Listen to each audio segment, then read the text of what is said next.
Right, well, let's move to Japan, because on the way home from Osborne, Minister Miles and Minister Wong will go to Japan. We're told there'll be some serious intensity in our defence cooperation, including the US, of course, with Japan. What can you tell us?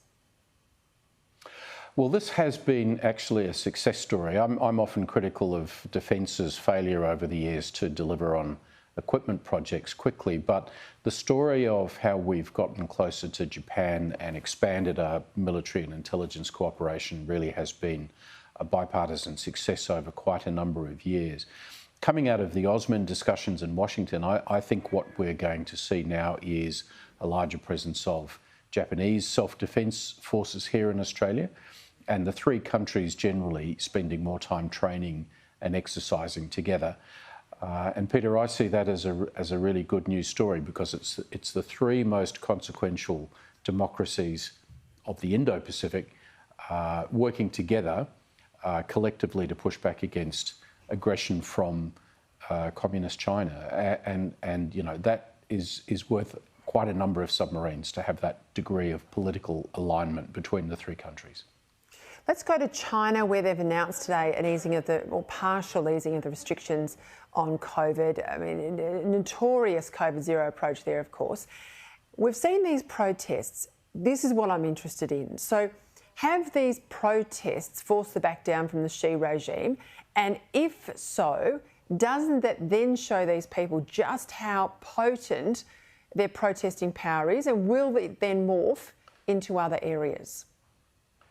Yeah, I think there's more than a whiff of panic in the Communist Party's reaction to the protests.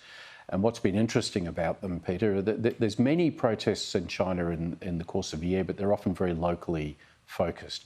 Here we've had examples of Chinese citizens calling for Xi Jinping to step down as the paramount leader of the country.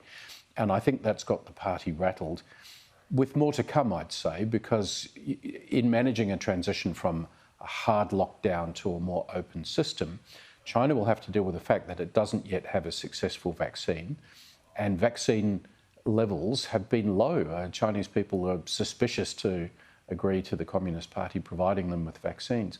So there will be a sudden outbreak of COVID in ways that we probably haven't seen in other countries for 12 or 18 months or so.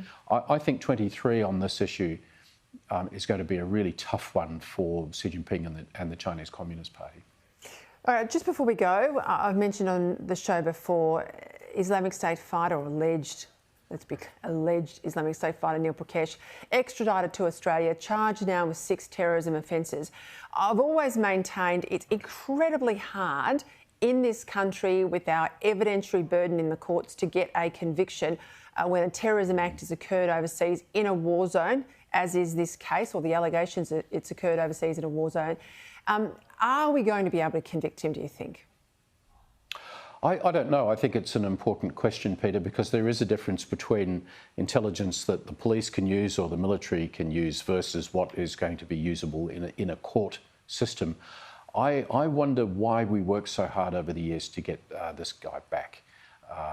And frankly, I think he's going to be a long-term problem. If he is convicted and in jail, he's going to be at risk of radicalising prisoners.